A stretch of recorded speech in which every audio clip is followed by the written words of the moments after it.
o título de nossa reflexão do dia de hoje, né? Que tal um café? É um título inusitado. Vou dizer o mínimo, né? O que é isso, né? Que nós estamos falando aqui? Bom, vamos passar o próximo slide.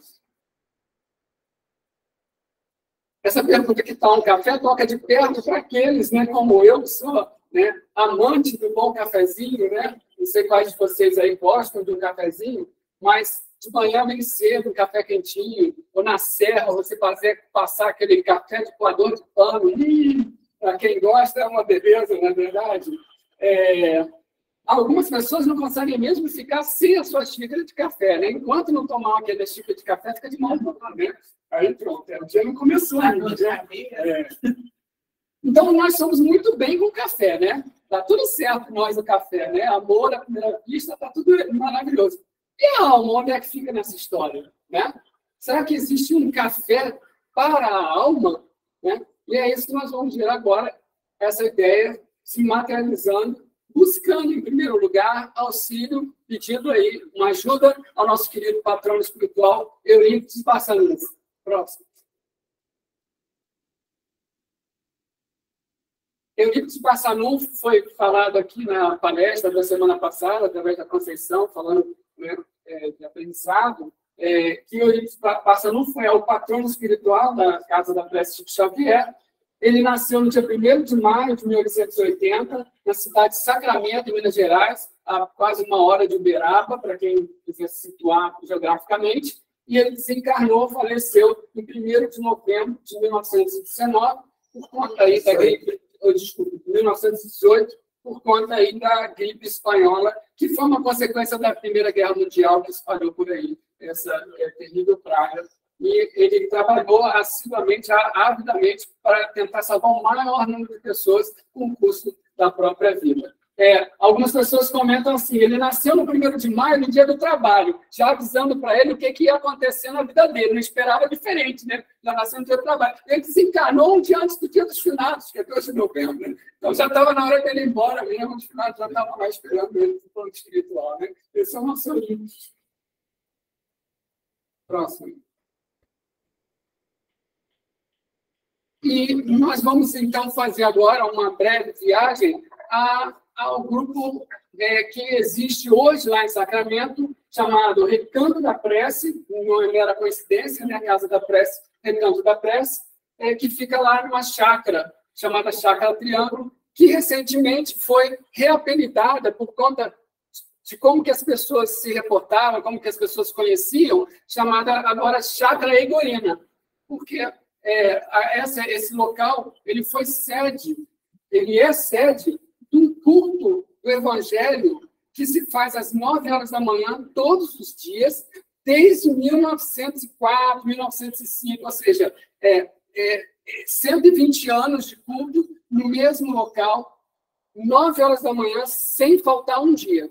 Então, a gente diz que energia não deve ter esse local para a própria espiritualidade, né? Assim como se fosse um canal ligando a nós e a espiritualidade para chegar aqui mais rápido, né? Porque eles foram construindo isso com vibrações de muito amor, de muita dedicação e muita perseverança. Né? Nós tivemos a felicidade de visitar mais uma vez, de inúmeras vezes que nós já fomos lá, aqui, alguns membros aqui da Casa da Prece Chico Xavier, e essas são fotos recentes, tiradas agora, esse ano, em fevereiro, e vocês podem ver na foto mais à esquerda, né, a mesa diretora e com os quadros, né, você vê que é uma característica lá de Minas Gerais, você vai nos grupos espíritas, tem muitos quadros, às vezes as pessoas dizem, né, que o grupo espírita não é para ter quadro nenhum, e a gente gosta não como uma adoração cega a essas pessoas, é uma forma de lembrar o que essas pessoas representaram e representam para o movimento espírita, para a casa espírita. Então, é uma homenagem que é feita. Então, ao longo das laterais, você tem muito mais espaço, não dá para ver nessas duas fotos. E eles recentemente passaram por uma reforma, porque houve uma chuva de granizo muito forte, os granizos do tamanho de uma bola de tênis, né, que quebrou e destruiu muito a cidade. E aí eles receberam uma doação para reconstruir toda a parte externa que tinha sido afetada. Então, vocês estão vendo aqui aparece a nossa Conceição conversando com a diretora da reunião, Cristina, que estava lá nos recebendo, e do salão o acesso aos jardins. Nos jardins eles colocaram mais bancos, porque nos fins de semana, feriados, vem tanta gente que eles tinham que botar as pessoas na rua, com alto-falantes voltados para a rua. Aí eles pegaram o jardim, colocaram várias mesas, várias cadeiras e colocaram áudio de maneira que as pessoas possam acompanhar a palestra quando está muito cheia a casa, né? Então, se a gente sair nesse salão, nesse acesso do salão aos jardins, o que nós vamos encontrar? O que você vai esbarrar lá no meio do jardim próximo? Você vai encontrar uma mensagem ditada por Eurípides Passanunfo, que é a mensagem da esperança. Eurípides falando: irmãos queridos, nós espíritas, então é um recado para a gente prestar atenção, nós espíritas não devemos engrossar as fileiras do desalento. Vamos afastar o desalento. Sai do desalento, vai embora. Temos o dever inadiável, ou seja, um dever que deve ser cumprido desde já, imediatamente, de transmitir coragem, influir ânimo, reaquecer a esperança e despertar a fé. Eurípides Passanunfo. E aí nós tomamos esses dizeres, né, tão auspiciosos do Eurípides para fazer uma adaptação. Próximo. A adaptação que nós fizemos foi muito simples. Simplesmente trocamos o despertar a fé e aquecer a esperança nas frases dele, uma adaptação meio livre, mas permitida, né? Fácil de entender, e produzimos, então, a dose diária que todos nós podemos nos perguntar se nós queremos tomar e se nós estamos tomando. É o café da coragem, do ânimo, da fé e da esperança, como nos diz Eurípides Passanunfo. Então, agora nós vamos tentar explorar exatamente esse café do Eurípides. Como é que a gente pode enxergar esse café do Eurípides nas nossas vidas, né? Então, vamos avançando, começando pela coragem. Agora nós vamos comentar cenas do livro Há 2000 anos, escrito, ditado pelo espírito Emmanuel, na psicografia do Chico Xavier. Emmanuel, para quem sabe, para quem não sabe, é o mentor espiritual do Chico Xavier, que ditou dezenas, diria centenas de livros através da mediunidade abençoada de Chico Xavier. E, digo mais, o que nós vamos falar aqui tem spoilers. Então, se você ainda não leu, você está no virtual, tira seu headphone.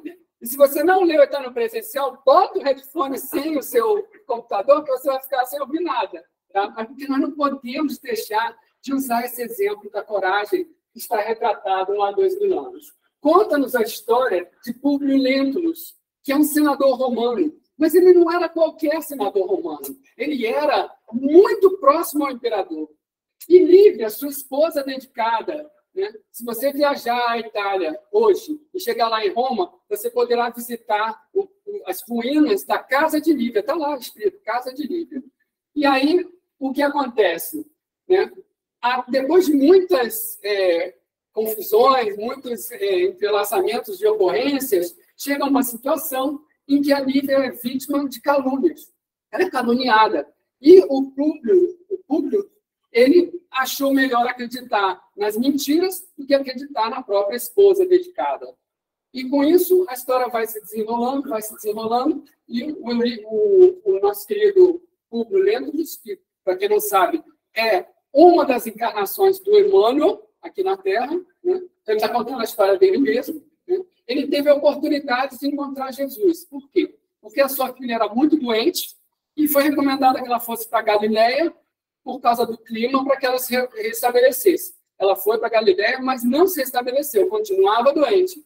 E aí a Lívia, sabendo da presença do profeta que estava andando por aquelas áreas da Galiléia, pediu ao Públio Lentulus que fosse lá e rogasse a esse profeta que curasse a filha deles.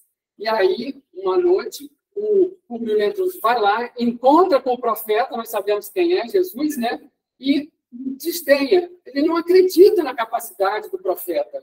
E o profeta diz: Pois bem, você volte para sua casa, sua filha estará muito melhor, mas não por conta de você, por conta da sua esposa Lívia, que eu estou fazendo isso. E aí foi o Emmanuel, naquela vida pública, voltou para casa e tudo aconteceu como o Jesus havia falado. E então a coisa complicou cada vez mais e acabou que a Lívia acabou sendo presa numa das ocasiões em que ela foi escondida ver o mestre falando nas montanhas, nos montes, nas cidades.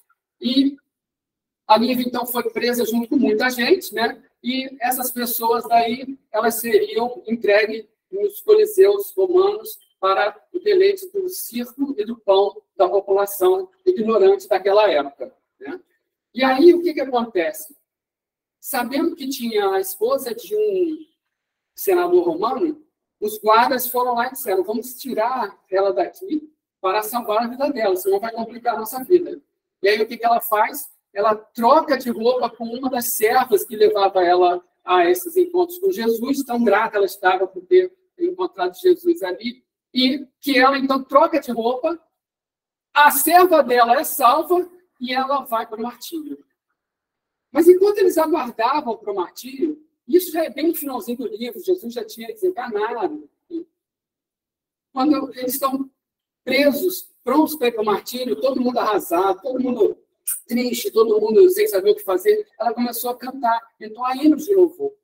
E aí eles entraram nos circos romanos, enquanto a turba fanática gritava por sangue, eles entraram entoando hinos de amor a Deus, de gratidão a Deus pela vida e de amor sublime ao bem, ao amor, à caridade, ao auxílio ao próximo, ao amor ao próximo, em última análise. Então, eles entraram cantando nos circos romanos, onde eles foram flagelados, e o povo que assistia não entendeu como é que esse pessoal conseguiu entrar, sabendo que ia ser morto pelos leões, cantando. Aonde eles encontraram tanta coragem para entrar cantando? Eu também quero essa coragem. Eu quero saber o que transformou eles em tamanha coragem. E isso, então, acabou sendo a maior forma de divulgação da Boa Nova. Porque todos foram procurar a fonte daquela coragem. E a fonte daquela coragem estava exatamente nos ensinos de Jesus. Então, a gente acredita que isso, como exemplo de coragem, é um exemplo bastante difícil de ser superado. Quanto à espiritualidade, que aqueles seres que entraram cantando foram retirados do corpo espiritualmente antes de serem flagelados. Ou seja, por uma benesse divina, eles não chegaram nem a sofrer vamos dizer assim, as dores, né, do flagelo que foram imputadas a eles, né? Então, a gente acha que isso mostra um testemunho espiritual de coragem muito grande. Ao mesmo tempo que o público, né, o que aconteceu com ele? Depois de tantas besteiras que ele fez, ele se arrependeu profundamente de ter perdido aquele momento de ouro junto de Jesus. E ele vai, então, terminar a vida dele cheio de sofrimento. Eu não vou contar o finalzinho da história, tá certo? Mas consta pelos bastidores, né, espíritas, que a filha de Publio Lentulus, ou seja, a filha de Emmanuel naquela vida, Flávia Lentulus, teria sido, quem sabe, Chico Xavier. E por isso a relação dos dois tão forte. Será? Nunca se sabe. Existem possibilidades. Próximo. Vamos ver outro exemplo de coragem mais recente. Mais recente, né? A época do nosso querido Eurípides Barçanufo. Eurípides Barçanufo era um grande didata, professor, e ele tinha fundado o Colégio Sacramento, na cidade de Sacramento, naturalmente. Né? E ele era muito católico, muito, né, fervoroso, era coroinha da igreja, né, ajudava, né, e ia continuar a carreira dele dentro da igreja, provavelmente, mas a profissão que ele amava era a educação. E acontece que ele se transforma, ele sofre uma transformação, por favor, quem quiser, veja mais da história de Barçanufo, ele se torna espírita, em umas cenas assim, também maravilhosas de interferência da espiritualidade aqui na Terra. Procurem mais informações sobre essa parte da história, porque o nosso caso aqui ele já transformado em espírita, ele recebe uma psicografia. Quando ele viu de quem era a psicografia, ele não acreditou. teria sido uma psicografia de Maria de Nazaré. Aí ele falou, como pode ser uma psicografia de Maria de Nazaré? Não é possível. Só que ele foi ver o conteúdo. E o conteúdo era tão excelso que ele aceitou, acatou como sendo um recado de Maria de Nazaré para ele. Ele tem muitos envolvimentos aí com Maria de Nazaré. Se for pegar vidas anteriores de Eurípides, ele conheceu Maria de Nazaré através do João e do Paulo de Tarso, Inácio de Antioquia. Tem toda uma história aí que coloca Eurípides próximo de Maria de Nazaré, com essa ligação entre eles. E aí, então, ele recebe aquela mensagem. O que dizia aquela mensagem? Eu desejo que você renomeie o Colégio Sacramento para Colégio Allan Kardec. Gente, na época de 1900, no interior de Minas Gerais, um colégio chamado Sacramento se transformar no Colégio Allan Kardec. Vocês têm ideia de que comoção isso pode ter causado?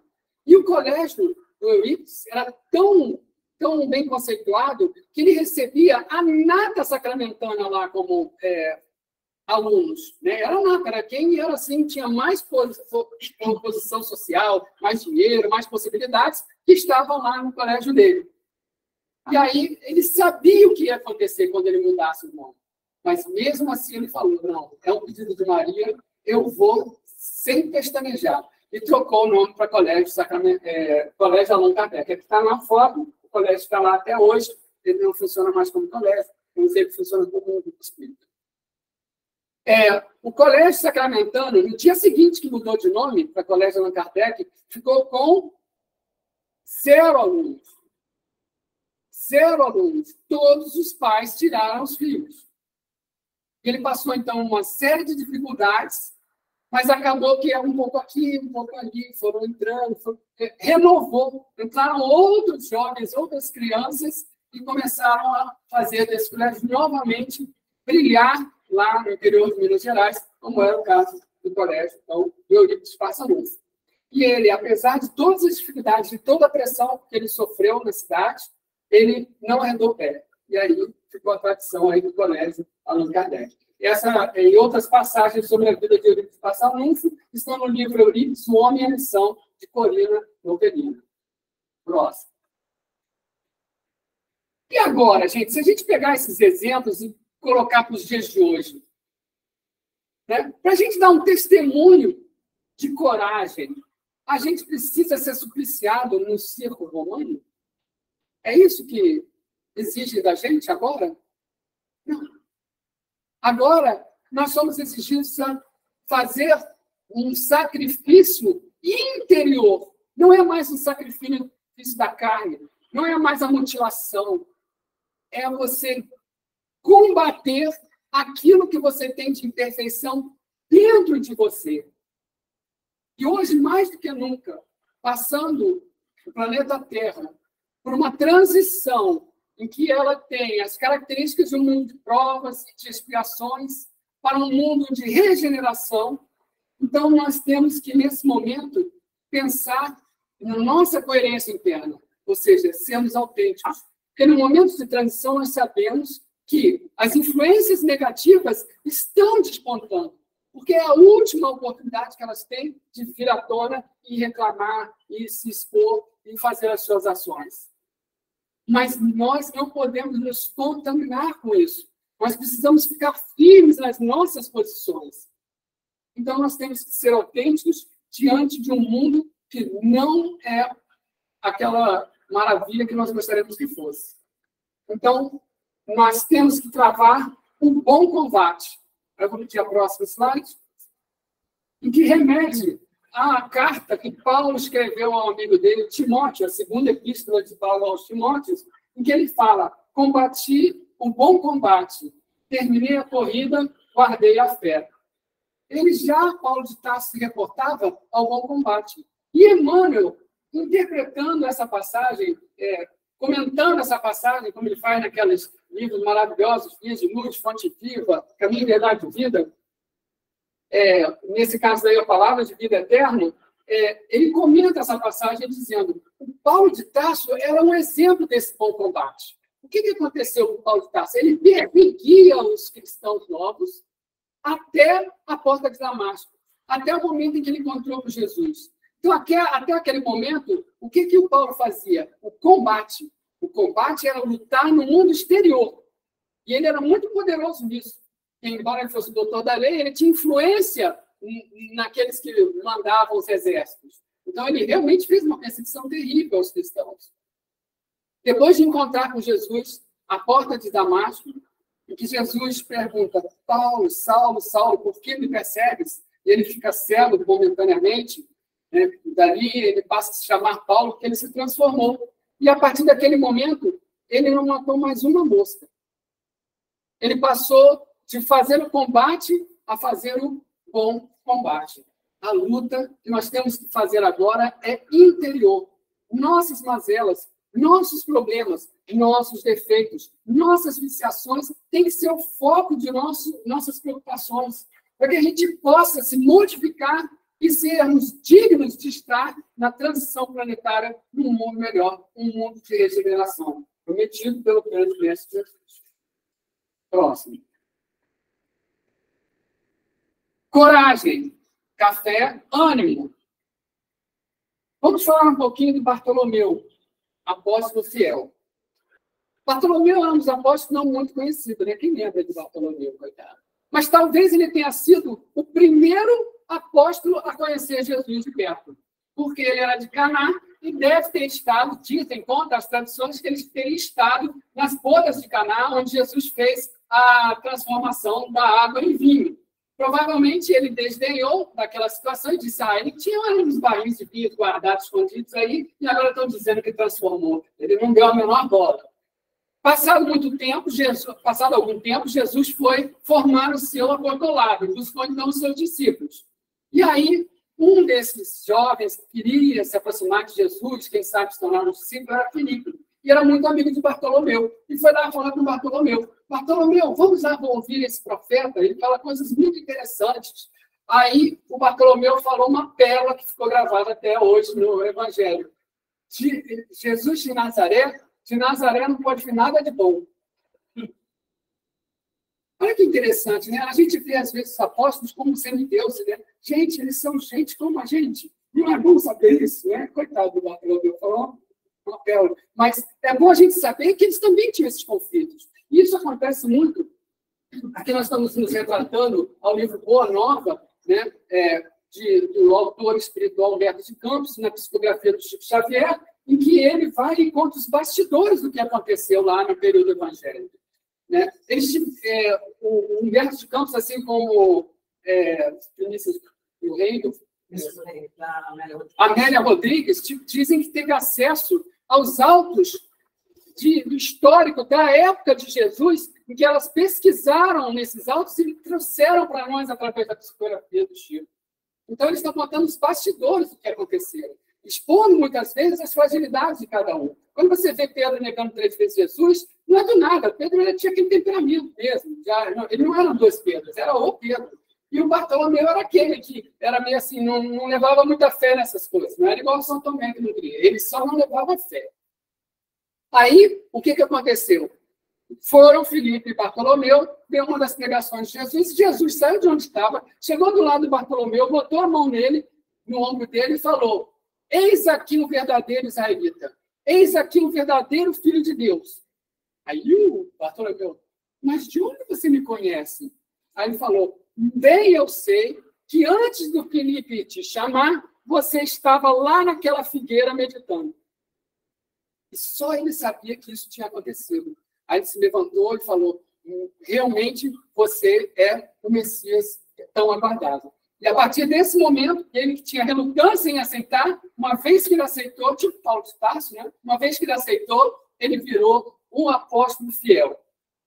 Em que Jesus podia confiar, porque ele era verdadeiro, ele era sempre franco e verdadeiro. Ele falava realmente o que ele sentia, ele era transparente para com Jesus e para com os outros. E acontece que Jesus, encontrando com Bartolomeu uma certa noite, os outros apóstolos tinham ido para dentro das coisas, ele viu que Bartolomeu estava muito triste. E aí ele foi conversar com Bartolomeu. Bartolomeu, o que está acontecendo? Aí Bartolomeu começou a narrar as injustiças, as lutas, as perseguições, suas perdas. Porque na cidade dele, lá em Caná, quando ele chegava na cidade dele para ir para casa, recebia a hostilidade de toda a população, assim como Jesus teve que sair de Nazaré, né? Então, ele era rechaçado pela população da cidade dele, lá de Caná. E quando ele chegava em casa, ele era rechaçado pela família, porque diziam que ele estava louco, que estava trazendo vergonha para a família. E aí ele tinha problemas com as suas economias, que ele deveria estar tratando um pouco melhor, não estava tratando, tinha problemas com as preocupações mundanas e as perdas. Ele tinha acabado de perder a mãe dele, que tinha desencarnado há uns 3, 4, 5 meses atrás. Ele, então, estava com todas essas amarguras. E aí Jesus vai e conversa com ele, tentando fazer com que ele observasse os problemas dele de outro ponto de vista. Vamos passar, então, algumas sentenças aqui que nós retiramos do texto, que é muito grande, mas vale a pena a gente ver as palavras de Jesus no dizer do verso. A nossa doutrina é do Evangelho. A palavra Evangelho, né? Já está trazendo aí a ideia da Boa Nova. A Boa Nova. E já viste, Bartolomeu, uma boa notícia não produzir alegria? Olha que é verdade. Quando alguém traz uma boa notícia, então você fica alegre. E Jesus trouxe a boa notícia, né? De que existe um reino todo perfeito e maravilhoso que nos aguarda. Fazes bem conservando a tua esperança em paz dos novos ensinamentos. Ou seja, os novos ensinamentos fizeram brotar esperança dentro dele. Mas não quero senão acender o bom ânimo no espírito dos meus discípulos. Por quê? Porque o mundo, né, o reino ainda não era aqui. Então ele poderia ficar triste, porque ele ainda não está no reino. E não é essa a ideia. Né? A ideia é a gente saber que tem o reino e por isso ficar alegre. Acender o bom ânimo, ele falou, né, de bom ânimo. Se já tive a ocasião de ensinar que o meu reino ainda não é deste mundo, isso não quer dizer que eu desdenhe o trabalho de estendê-lo um dia aos corações que morejam, habitam na terra. Ou seja, ainda não estamos, 2000 anos atrás, no mundo, no reino dos céus. Dizemos aqui ainda o reino de Jesus. Mas eu vou trazer algum dia. Ele completa. Acha que eu teria vindo a esse mundo sem essa certeza confortadora de que vocês vão poder atingir esse mundo? O Evangelho terá de florescer, primeiramente na alma das criaturas, antes de frutificar para o espírito dos povos. Ali ele está justificando por que demora tanto ao reino se fazer presente aqui na Terra. E a gente sabe que é. Porque a gente tem que fazer na alma. É um combate. É dentro da gente, não fora da gente. Enquanto que os povos ficam brincando externamente, fazendo o combate. Próximo. Continua Jesus. É preciso considerar que a alegria, a coragem e a esperança, olha os ingredientes do café aí, já presentes na palavra de Jesus, devem ser traços constantes das suas atividades em cada dia, ou seja, é diário, é um esforço diário. Não adianta eu fazer esforço só quando a gente está no templo religioso, na casa espírita, onde quer que seja, num local. A gente tem que estar com isso imbuído e presente no dia a dia da nossa vida. Porque nos firmamos no pesadelo de uma hora, se conhecemos a realidade gloriosa da eternidade com o nosso Pai. Nós somos espíritos eternos, imortais. Então, nós não temos o que temer.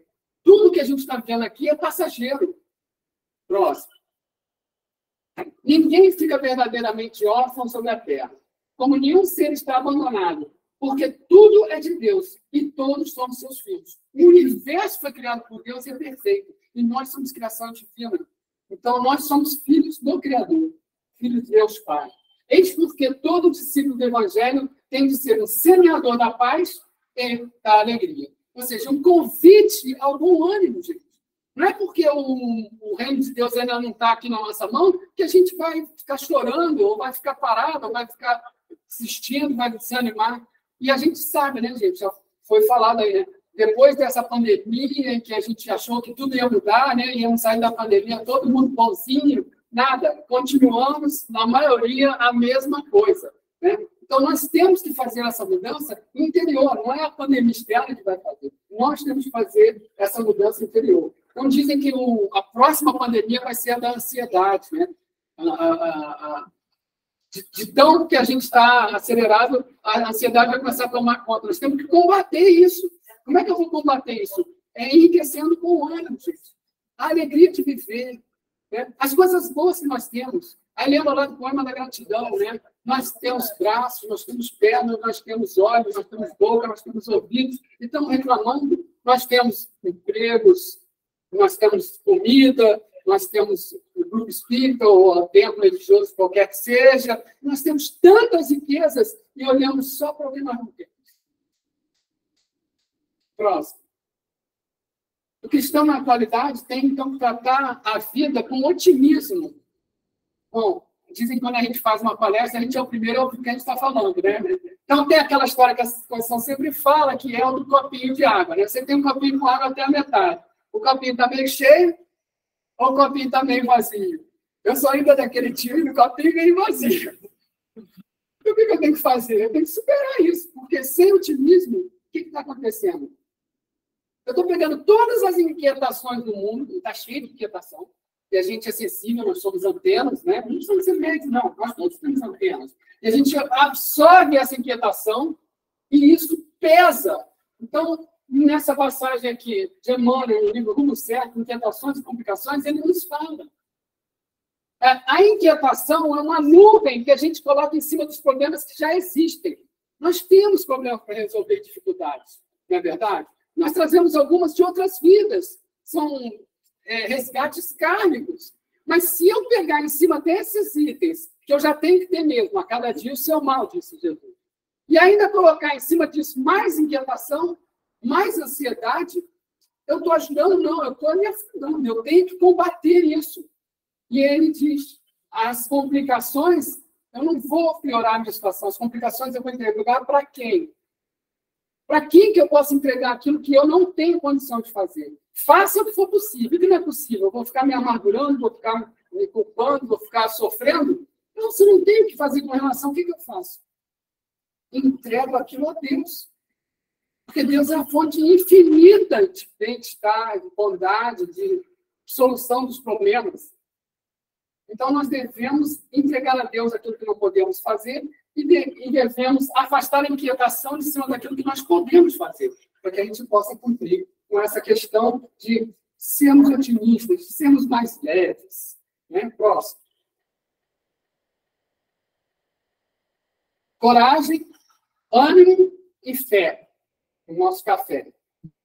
E realmente, atestado por todo mundo, o campeão da fé é Cornélio, um centurião romano que conheceu Jesus, que viu Jesus. Né?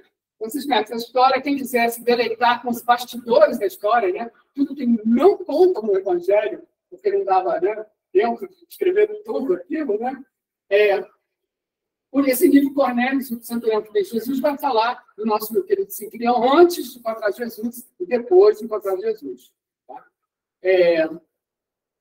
Bom, conhece essa passagem, né? A passagem era Cornélio, ele era um centurião. Centurião significava que ele tinha 100 soldados ao seu comando, centurião. Eram 10 decúbias, né? E isso para tomar conta daquela região da Galiléia, que, segundo eles, era uma região bem conturbada. E aí, tendo um servo muito amado, muito querido por todo mundo na casa dele, lá em Galiléia, esse servo adoeceu. De uma forma que nenhum dos curativos, dos tratamentos e remédios que eram oferecidos fazia com que ele melhorasse. Febre alta, delírios.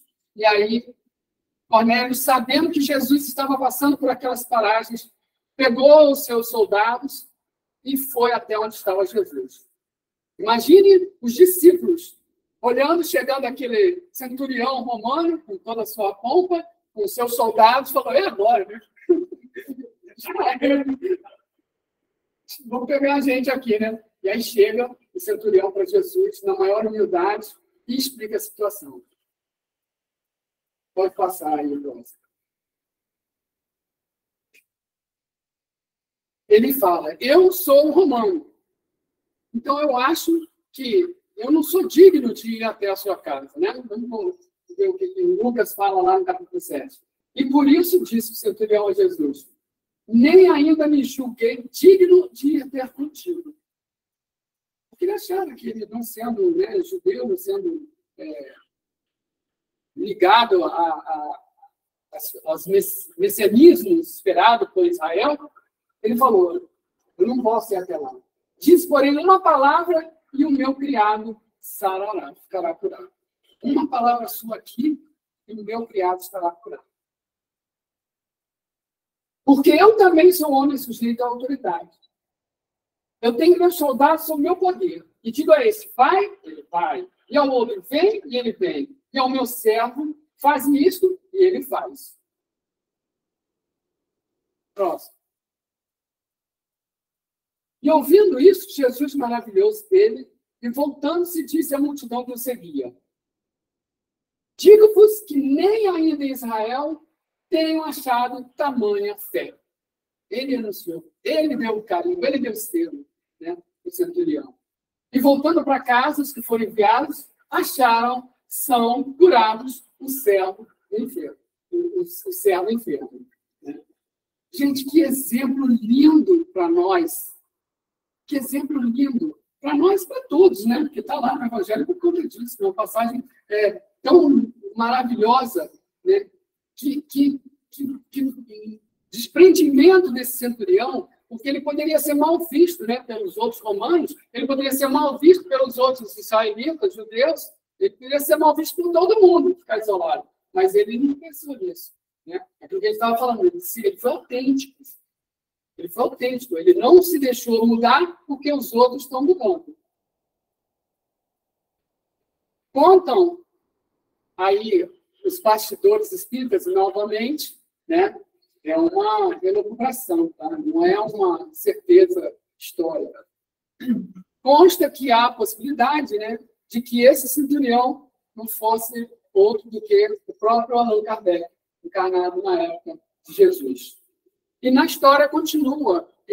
Jesus vai ser preso, ele vai até lá e pede para Jesus fugir, que ele saltaria Jesus para Jesus fugir. E Jesus agradece, né, queria trocar com Jesus. Jesus agradece e diz, não, eu tenho que cumprir a minha missão. Eu tenho que ir na minha missão até o final. Então, a história continua. Tem mais passagens bonitas. Recomendamos que leia. Tem na biblioteca, né, Léo? Tem na biblioteca. Mesmo livro, gente. Próximo. Então, o exercício da fé. A fé tem que ser exercitada, gente.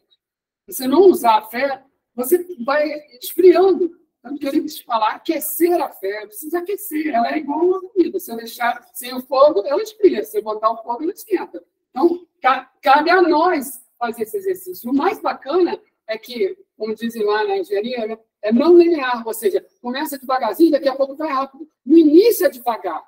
Cada carvãozinho que eu ponho ali na minha fé vai aumentando aquele calor da minha fé. Mas, dali a pouco, cada vez que eu vou tendo a resposta da minha fé, quer dizer, eu coloquei fé naquilo, e aquilo realmente aconteceu, como deveria acontecer, não como eu gostaria que acontecesse. Vamos combinar, né? Então, a fé vai se fortalecendo, porque eu utilizei ela, eu tive coragem de apostar nela, e aí, de repente, eu tenho retorno. Aí, então, eu fico mais forte. Eu agora posso fazer uma atitude de fé, um ato de fé, um salto no escuro, maior, eu posso ir dando saltos cada vez maiores. Confiando em quê? O que é a fé inabalável, né? Confiando na razão. Não é uma fé cega, né?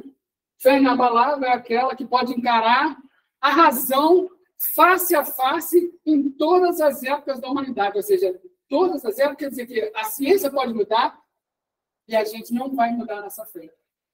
Ela é baseada na razão. Então, nós temos que buscar essa fé. A gente chama de fé sacramentana, porque nós, nessas diversas viagens que nós fomos a Sacramento, a gente encontrava as pessoas e conversava com elas, e, gente, era um banho de fé para a gente.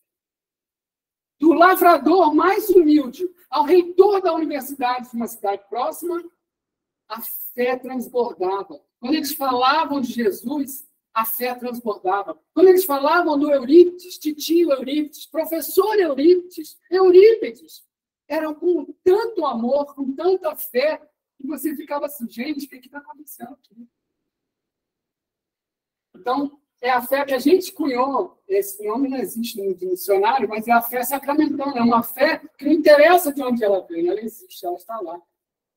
E não só você pode pegar a sua fé e cultivar, mas você pode exemplificar ela para os outros. É um grande serviço que o Cornélio fez. Ele deu um exemplo de fé. E por que a nossa fé inabalável vai nos assegurar que a gente está no caminho certo? Porque ela parte do princípio de que nós somos filhos do Criador do universo. Nós somos simplesmente filhos do Criador. Somos, é muita coisa. E cada um de nós é único. É muita coisa. É muita coisa. Eu fico sempre pensando, né? Quando Deus está criando aqui incessantemente, né? De repente ele para de criar uma estrela ou uma galáxia e cria um de nós. Meu Deus, ele pode. Mas que coisa linda. Ele parou o universo para que nós pudéssemos descer. Para que nós pudéssemos aparecer aqui. Para que nós pudéssemos existir. Então, gente, é responsabilidade nossa. É amar a nossa vida. E mais, nós temos Jesus no leme das nossas vidas. Se Deus cuida do macro, Jesus está aqui do nosso lado, cuidando das nossas vidas. Próximo. Coragem, ânimo, fé, esperança. Vamos falar de Maria Madalena. Mas não vamos naquela passagem que a gente já conhece tanto, né? Que vai, não volta a pecar. É uma passagem linda, eu acho uma das passagens mais lindas do Evangelho. Mas, nesse momento, nós vamos pegar Maria Madalena depois, mais tarde. Quando Jesus, já crucificado, foi depositado num sepulcro emprestado, né? Ainda com muita lábia, né? Para que os romanos deixassem colocar Jesus, porque, tido como um criminoso, normalmente não poderia ter um sepulcro. Mas eles conseguiram, com muita lábia, que Jesus fosse então colocado naquele sepulcro. E aí, no domingo, Maria Magdala, com 7 outras mulheres, se dirigem ao sepulcro, como era de hábito, para usar os ungüentos, os florais, os perfumes, que era uma tradição para colocar aquela pessoa que tinha falecido. Né? Ela se dirige a esse sepulcro com essa intenção. E aí elas vão descobrir que Jesus não estava lá, Jesus estava vivo. Então elas vão lá correr e fazer o anúncio da ressurreição para os discípulos. Existe aí, nas várias versões do Evangelho, né? Você vai encontrar lá no Evangelho de Marcos, no Evangelho de Lucas, você vai encontrar hiatos que não condizem exatamente muito bem. Então, eu vou pegar um pouco de cada um, só para a gente ter uma ideia do que aconteceu. Mas, se vocês buscarem Maria Dolores, no livro Coração e Vida, Amor e Perdão, ela vai contar em detalhes os bastidores do que aconteceu ali no encontro de Maria Magdala com Jesus de Nazaré. Eu acho que eu não tenho tempo para contar isso. Vamos falar, então, da questão da esperança. Próximo. E olhando, Maria Magdala e as outras, né, que estavam com ela, viram que já a pedra estava revolvida. E era ela muito grande. Tanto que elas estavam conversando entre si, como é que a gente vai rolar aquela pedra para poder tratar o mestre amado? E entrando no sepulcro, viram um jovem assentado à direita, vestido de uma roupa comprida, branca, e ficaram espantados. Ele, porém, lhes disse, as acalmando, né? Não os assusteis. Buscais a Jesus Nazareno, que foi crucificado? Já ressuscitou. Não está aqui. Eis aqui o lugar onde o fizeram. Mostrou que estava vazio. Mas ide, dizei aos seus discípulos e a Pedro que ele vai adiante de vós para Galiléia e ali o vereis, como ele vos disse. Ou seja, vá falar com os discípulos e Pedro. Que jovenzinho sentado esse do lado que dá uma ordem para Maria Magdala encontrar com Pedro e os discípulos? Quem? Quem? Só podia ser o próprio Jesus. E aí, ele estava tão materializado que elas não conseguiram imaginar que fosse outra pessoa. Em algumas passagens dizem que achava que eram jardineiros, em outras passagens dizem que desceram 2 anjos em luz e fogo. Aí você tem aí uma variação de versões. Tá? Mas essa daqui é interessante porque coloca explicitamente que aquele jovem à direita conhece tudo, sabe tudo. Sabia onde que Pedro ia estar, para fazer ele lá encontrar, sabia que tinha os discípulos, sabia tudo. Jesus estava lá, falou com ela. Aí Maria Dolores, eu não vou contar em lugares. Maria Dolores vai e conta que encontrou com Jesus ali e conversou com Jesus. Jesus falou, não precisa chorar, eu estou aqui. E aí, quando ela vai tocar nele, ele fala, não, calma, eu não fui ter com o pai. E aí ela, nossa, você não foi ter com o pai? Em que altura de louvores você foi que você não foi ter com o pai? Ele falou, não fui ter louvores de louvor. Eu fui encontrar alguém que estava precisando muito da minha ajuda. Antes de encontrar com o pai, eu fui lá abençoar e acariciar Judas Iscariote. Esse é Jesus. Na pena de Maria do Zé Menino, gente. Próximo. Esse era Marcos. Vamos para o Lucas. E voltando do sepulcro, elas foram até o sepulcro, conversaram com Jesus, saíram e anunciaram todas essas coisas aos 11 e a todos os demais, como foi combinado lá com Jesus. E eram Maria Magdalena, Joana, essa Joana, Joana de Cusa, que, para quem conhece, é uma das encarnações, segundo consta de novo, gente, não é. Isso é bastidores, eu não sei se é verdade. Não tem como afirmar. Como é que eu vou afirmar um negócio desse, tá? Eu posso inventar qualquer história. Inventaram que Joana de Cusa veio a ser Joana de Ângeles, mentora do Pedro Tibaldo Pereira Filho, Médios e Barões. Mãe do Tiago, Tiago menor, e outras que com elas estavam, dizem que eram 8, as que diziam essas coisas aos apóstolos. Falavam, Jesus está vivo, Jesus está vivo, Jesus está vivo. Pô, o que você acha que os 11 iam pensar? Né? Jesus está vivo e anunciou para elas. Se hoje já, não sei como é que isso ia ser recebido, talvez pensasse, isso pode dar uma noção, melhor não falar nada. Mas nós caímos brincando em cima delas. As suas palavras me pareciam desvaliam, ou seja, loucura, você está louco. E não as creram, ou seja, não acreditaram nelas. Eles preferiram não acreditar nelas. Jesus estava vivo porque eram elas. Porque se fosse outro, que fosse dos discípulos, eles teriam acreditado. Pedro, mas Pedro é Pedro, né, gente? É o cara. Pedro, porém, levantando-se, correu ao sepulcro. Na verdade, ele foi junto com João, tá? Isso consta em outra passagem. Abaixando-se, viu só os lençóis postos e retirou-se, admirando consigo aquele caso. E aí, o que vai vir depois daí é o caminho de Emaús, quando Jesus vai encontrar com eles como se fosse um peregrino, e aí eles vão pernoitar no local, Jesus se faz apresentar na hora em que partiu o pão. Aí eles falaram, pô, quem é que faz isso? É Jesus, né? Mas esse tempo todo eles não reconheceram. Aí a gente pegou aqui uma imagem do quadro do Eugênio Burnat, está no Museu d'Orsay da França, falando exatamente do Pedro e João no caminho para encontrar Jesus, para ver o sepulcro de Jesus, né? No caminho do sepulcro. Gente, eu achei a coisa mais linda do mundo, as expressões faciais, o body language que eles conseguiram colocar. João, que era o mais jovem de todos os 11 apóstolos, 12 apóstolos, ele está de mãos assim, como se estivesse rezando, tipo, Jesus tem que estar vivo, Jesus tem que estar vivo, Jesus tem que estar vivo. E olhando para frente, como se ele visse algo invisível que ninguém mais vê. Ele está vendo Jesus na frente dele a chamar. Então ele não pode perder um segundo. E Pedro, o Pedro está com a cara de quem, gente, eu neguei Jesus, ele tem que estar vivo. Eu vou lá agora. Você vê que ele botou a mão no coração. Ele não aguenta o coração dele. Porque ele sabe o que ele fez. Mas, ao mesmo tempo, a gente sabe o que ele vai fazer. Né? Pedro vai se tornar realmente o fundador depois de Jesus. Então, o que aconteceu? A esperança que Maria de Magdala e suas companheiras trouxeram bateu nos 11 discípulos e em 9 foi embora. E em 9 eles não creram. Foi uma opção deles. Eles não quiseram acreditar, ponto.